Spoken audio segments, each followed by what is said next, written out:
Good morning అండి అందరికీ. మళ్ళీ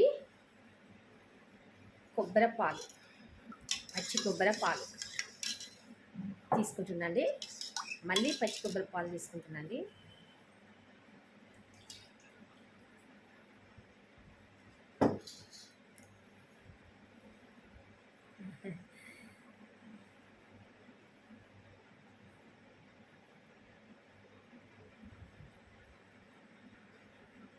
ఎంత కమ్మగా ఉన్నాయంటే బెల్లం, ఆలకాయలు, 2 ఇలాచీలు వేసిన బెల్లం. అబ్బా చాలా కమ్మగా ఉంది. ఇలాంటి పాలు, పచ్చి కొబ్బరి పాలు తాగడం వలన చాలా మంచిదండి. చిన్నపిల్లలకు కూడా తాగించండి, పెద్దవాళ్ళు కూడా తాగండి. చాలా ఆరోగ్యం ఉంటుంది ఇలా. ఎందుకంటే ఆరోగ్యం ఎందుకు ఉంటుందంటే మన కొబ్బరి పళ్ళల్లో మనకు చెట్టు మింకెళ్ళి తీస్తారు కాబట్టి కొబ్బరికాయలు, దాంట్లో మందులు కలుపుతానికి ఏముండయండి. మందులు కలిపి మగ్గిచ్చేటి ఏముండవు. కాబట్టి ఇది స్వచ్ఛమైన మన పచ్చి కొబ్బరి స్వచ్ఛమైన పాలు, కొబ్బరిలో వెళ్ళే స్వచ్ఛమైన పాలు.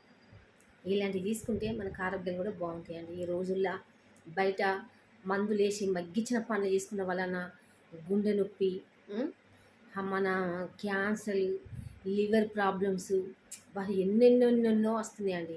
ఆ పండ్లు బయట కొనుక్కొని, మన ఇంట్లో ఉన్నాయి కానీ మనం బయట కొబ్బరికాయ కొనుక్కొని అలా వెళ్ళిన పచ్చి కొబ్బరితో మనం పాలు తీసుకుంటే ఈ స్వచ్ఛమైన పాలు, ఏ కల్తీ కూడా ఉండదు. ఇలాంటివి తీసుకుంటే మంచి ఆరోగ్యాలు ఉంటాయండి. చిన్నపిల్లలకైనా పెద్దవాళ్ళైనా తీసుకోండి, చాలా మంచిదండి.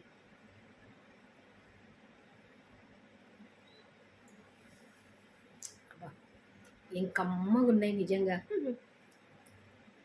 చాలా కమ్మగా ఉన్నాయండి.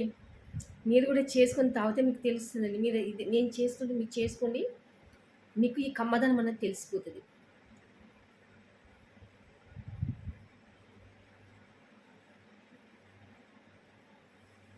అబ్బా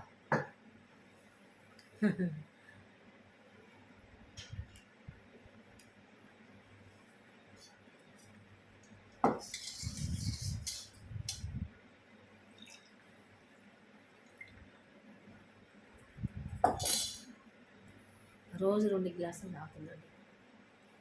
ఎంత బాగా అనిపిస్తుంది నా ఆరోగ్యం అంటే అంత బాగా అనిపిస్తుంది.